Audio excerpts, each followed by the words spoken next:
មានធ្លាប់គិតដែរឬទេគិតពីមនុស្សម្នាក់នេះមនុស្សដែលចេញតែតាមរំខានគ្រប់ពេលវេលាធ្វើមុខក្រមិនអៀនដើម្បីបាននៅក្បែរគេថាមិនស័ក្តិសមតែនៅខំបន្តក្រក់ល្អត្រៀមចិត្តរួយហើយស្រឡាញ់តែម្ខាងមិនមែនងាយស្រួលឡើយក៏មិនអាចបង្ខំបញ្ជាចិត្តមិនបានទេមិនដឹងដែរថាមកពីអ្វីបានមកគេត្រឹមមួយថ្ងៃក្នុងបេះដូងច្របល់ច្របល់គុំរើអើងក្តីស្រឡាញ់ក្តីស្រឡាញ់ដែលគ្មានថ្ងៃប្រែមិនបងចិត្តស្មងទេយ៉ាងហោចណាំងសង្ឃឹមខ្លាំងដែរ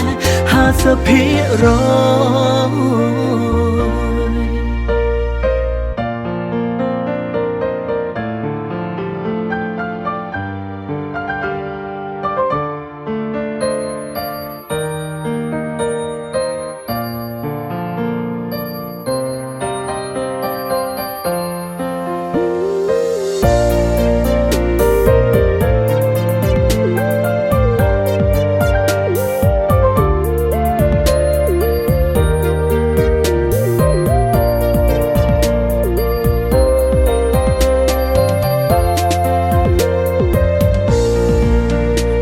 ខ្លះចង់ដកថយមិនចង់ឲ្យគេធុញ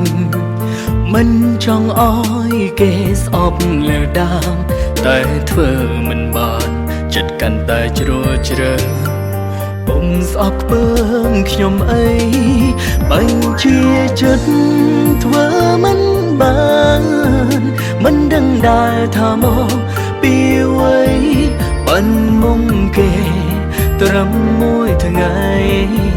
ក្នុងបេះដូងច្របល់ច្រ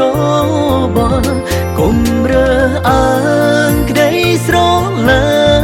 ញ់ក្តីស្រឡាញ់ដែលគ្មានថ្ងៃប្រែមិនបងចិនស្មងទេយ៉ាងហោចណាំងសង្ឃឹមខ្លាំងដែរ50%បញ្ជាចិត្តធ្វើមិនបានមិនដឹងដែរថាមកពីអ្វីបានមកគេត្រឹមមួយថ្ងៃក្នុងបេះដូងច្របល់ច្របល់រើអើងក្តីស្រឡាញ់ក្តីស្រឡាញ់ដែលគ្មានថ្ងៃប្រែមិនបងចិនស្មងទេយ៉ាងហោចណាំងសង្ឃឹមខ្លាំងដែរ50%មិនបងចិនស្មងទេយ៉ាងហោចណាំងសង្ឃឹមខ្លាំងដែរ